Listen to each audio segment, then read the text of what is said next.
I know I've been continuing to say that Zvonimir Ivisic probably isn't coming to play for Kentucky, but hey, at least he's back on campus, and Coach Cal is doing everything he can to get Big Z approved.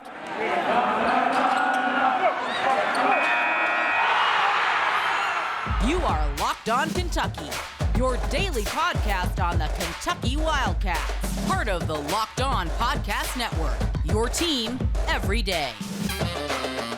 All right, what's going on, Big Blue Nation? Welcome on into Locked On Kentucky, your daily Kentucky Wildcats podcast. I'm your host, Lance Dawe, writer for Sports Illustrated for various SEC-related things.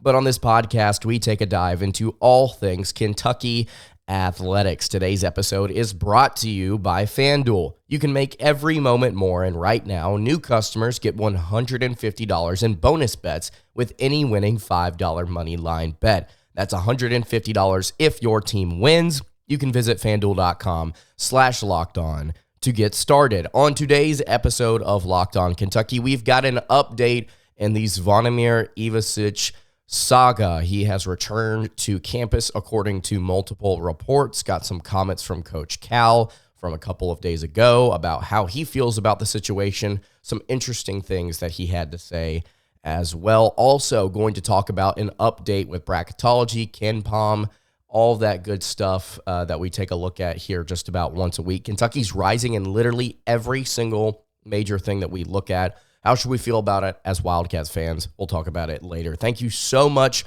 for making Locked On Kentucky your first listen every single day. Want to remind everyone out there that we are free and available on all platforms. If you're watching on YouTube, I would really appreciate it if you subbed to the show. If you're listening on podcast, would appreciate it if you subbed there as well. 6,500 subscribers on YouTube right now, which is absolutely insane. Thank you so much to everybody that has subscribed. So let's go ahead and get into it. Zvonimir Ivisic is back for Kentucky after taking a little bit of a hiatus, going back home for the holidays, staying there through the Illinois State game. He has returned to campus according to multiple reports. I believe, if I'm not mistaken, KSR had this first, but it was just kind of a conglomerate of information that was poured out there at once on social media. Coach Cal had some comments just a couple of days ago about Big Z. Obviously, as we discussed previously, the last time that we talked about Zvonimir Ivisic, him leaving for the holidays, then staying through that Illinois State game. Cal pointed out the fact that, look, he's been sick for the majority of the time that he's been here. He was injured for a little bit of it. And also, he's lost a significant amount of weight, about 25 pounds, going down from 243, 242 to 219 pounds. He's not eating. He's not sleeping.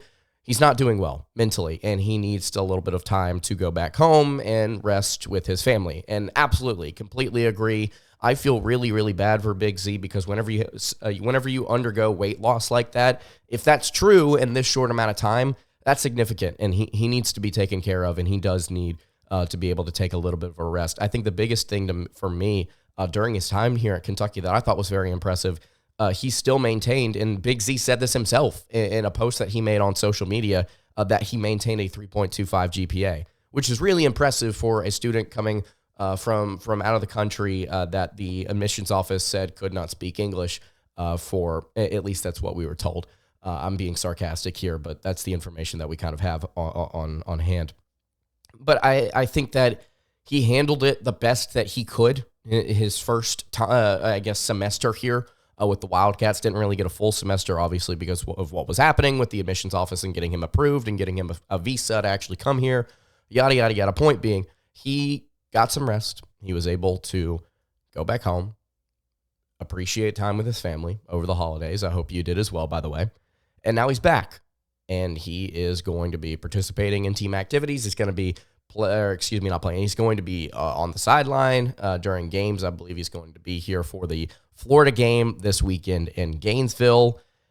And Cal had some comments about Big Z recently, and I will read the quotes here for you.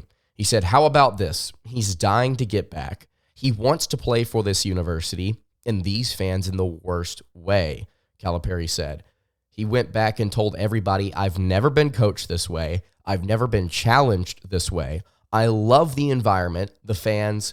He just wants to play." So it's very clear that Big Z wants to participate. He wants to play for Kentucky basketball. He wants to be out there with his teammates, and he wants to get this coaching. He wants to be developed here.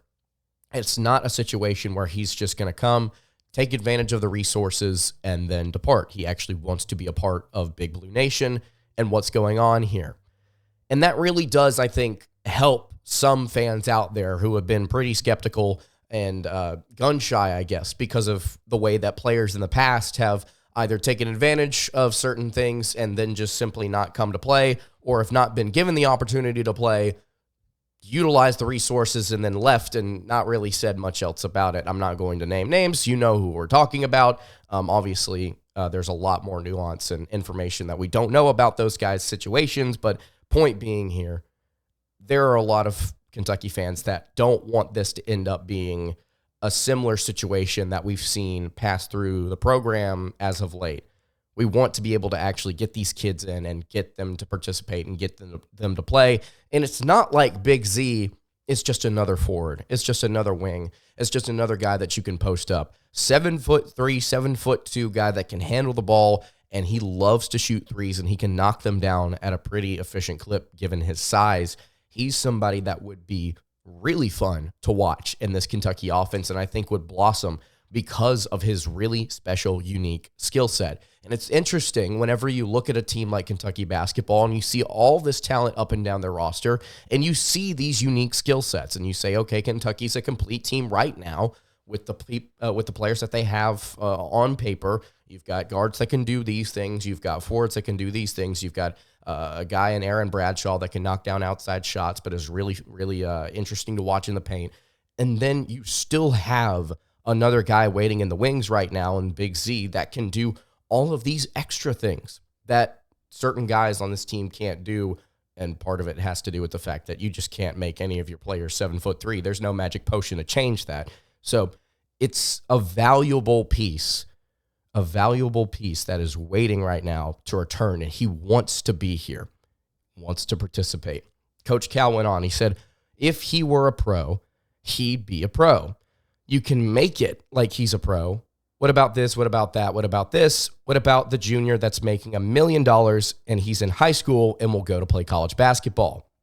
This is common sense stuff.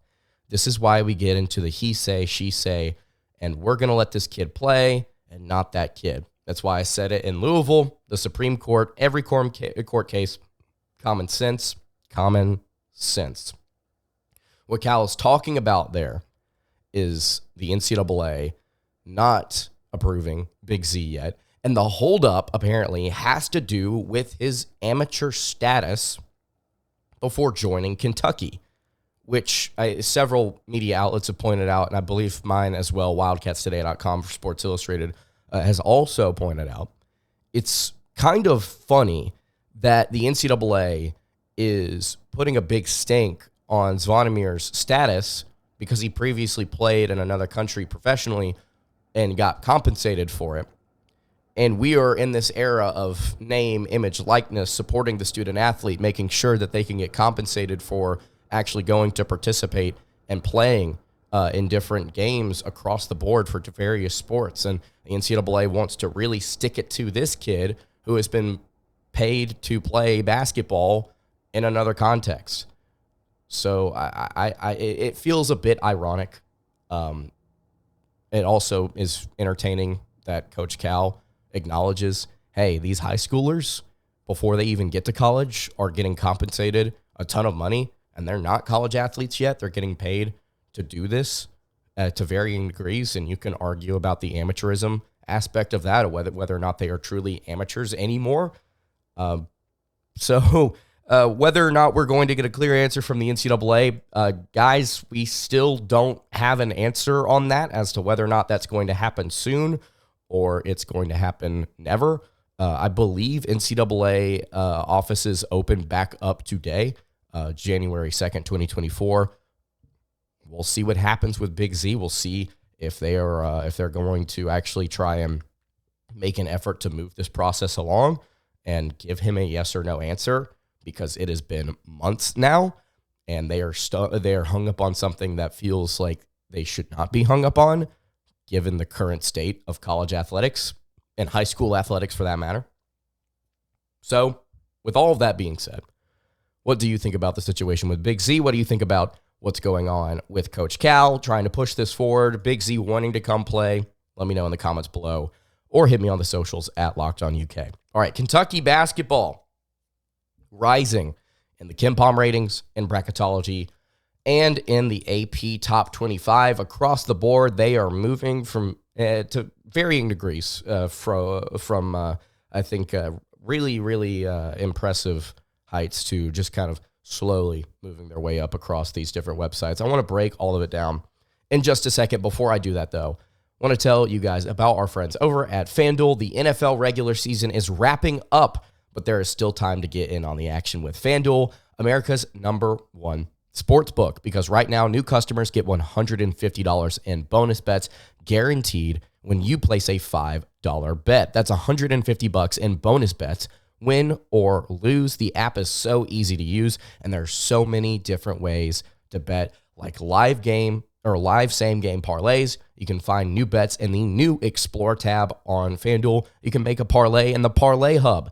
the best way to find popular parlays, and more on top of that. So you need to visit FanDuel.com/lockedon and make your first bet a layup. That is FanDuel, an official partner of the NFL. All right, continuing along here on the Tuesday edition of Locked On Kentucky. Lance Dawe hanging out here with you. If you have not subscribed to the channel already, I would really appreciate it if you went ahead and did so. If you're listening on podcast, again, follow us wherever you are tuned in. Oh, got a little bit of congestion still holding me over. Last time that you and I spoke, my voice was just about shot. Today, much better, feeling much better, and ready to talk about some bracketology from our homeboy Joe Lunardi. Before I get into this, I just want to point something out. Jerry Palm, not speaking to him directly here. Jerry Palm, not quite sure what's going on at CBS Sports. They have not updated their bracketology since December 15th. It is January 2nd. I don't know what is happening over these past 18 days, if Jerry Palm has just checked out because it's the holidays, or if CBS Sports as a whole is just like, well, bracketology doesn't really matter because it's the first month of the season or the second month of the season. We'll just sit here and act like nobody really cares about it, and we won't really update this until February, heading into March. Not quite sure what's going on there. But it's been 18 days since they've updated their bracketology, and they still have Kentucky at an 8 seed, which is hilarious. But ESPN, Joe Lunardi, somebody that we have also clowned on at various points on this podcast, continues to update his bracketology, and we are very thankful for it. If you look right now at the ESPN bracketology, I think the first thing I want to talk about is the fact that there are still 9 SEC teams projected to get into the field of 68. The Big Ten at 8 teams. SEC has the most right now projected to get into the field. And then something else that I find interesting, the ACC currently has 4, only 4 teams. A bit of a fall from grace for the ACC over these past 2 years. The Mountain West right now is projected to get more into the field. And I think that has more to do with the net rankings and different things right now. Computer models just kind of leaning towards some of these different schools here towards the beginning of the season because you've gotten some good non-con wins or what have you. But the Kentucky Wildcats, as we have discussed over these past 2 times, I think we've talked about bracketology, they moved from a 5 seed to a 4 seed. And then we've talked about them as 5. We talked about them as a 4. And I checked it today, and they updated it today. Joe Lunardi now has Kentucky as a 3 seed in his bracketology. Similar teams that you may want to look at here: North Carolina, BYU, Illinois, all also on that seed line. At that 4 seed line that Kentucky was previously, Memphis, Wisconsin, Duke, Florida Atlantic, who lost, I believe, to Florida Gulf Coast after beating Arizona just a week or so ago. Up and down team. Like I've continued to say about Florida Atlantic, I think they're good. I think they're top 15, top 12 good, but they're not top 5 good. They're too inconsistent. I love them. I think some of their players are great. I enjoy watching them. I don't have anything against them. But relative to some of these other powerhouses in college basketball this season, a little too inconsistent. Still can hang with the best of the best in the nation. Your 1 seeds here: UConn, Kansas, Houston, Purdue, Tennessee, Arizona, Clemson, and Marquette as the 2 seeds. You'll note there, Tennessee is the big one here that's coming up for the Wildcats in a few weeks. That will be really big in determining, I think, where Kentucky will fall in the postseason. If they do have a good year in the SEC, they need to knock off some of these big-time teams. I think Alabama is also somebody that you need to look at here. Currently as a 6 seed, Auburn as a 5 seed, Ole Miss in the field as an 8 seed. A lot of SEC teams getting in here in that middle seed line. We'll keep an eye on it here as SEC play continues to roll on starting this weekend. It's going to be really fun to see how the Wildcats take on the Florida Gators. By the way, if we want to shift our focus here to KenPom, Kentucky rising to a 3 seed. They've risen now to number 18 in the KenPom ratings. Their defense is all the way down to 53rd in the nation, but they're like within the hundreds, like within like the 130s to 100s nationally in just about every single defensive statistic. And so it's like, it's not even bad. Like none of their statistics are bad outside of their non-steal turnover percentage. They're not forcing a lot of non-steal turnovers, which I don't think a lot of like phenomenal teams are. I may be wrong on that. I mean, I can just go and check Houston, and they're obviously they're one of the best teams in the country to finish defensively. But I don't think like it's needed to be like a crazy elite team on both ends of the floor. Kentucky doesn't force a lot of non-steal turnovers themselves. Like they don't create a lot either. Top 10 in block percentage. So my point being here, the defense is like, okay, it can get better. I think it will get better. I think you'll see more low-scoring games as the SEC slate goes on. I think Kentucky will be fine. Their offense, on the other hand, top 10 now at number 7.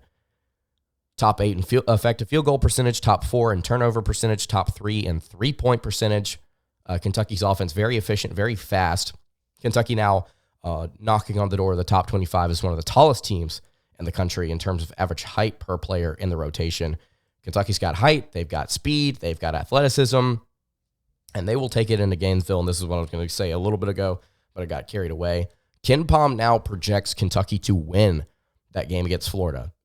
The rating system has gone back and forth on whether or not the Wildcats beat the Gators in Gainesville to open up SEC play, and it's hovered somewhere around like 84, 83, 85, 84. It's now up to 86, 85 in favor of Kentucky, a 52% chance to win that game. Obviously, it's essentially a 50-50. It's a toss-up. Most computer, models right now project that pretty much across the board. I think Torvik agrees with that stance as well.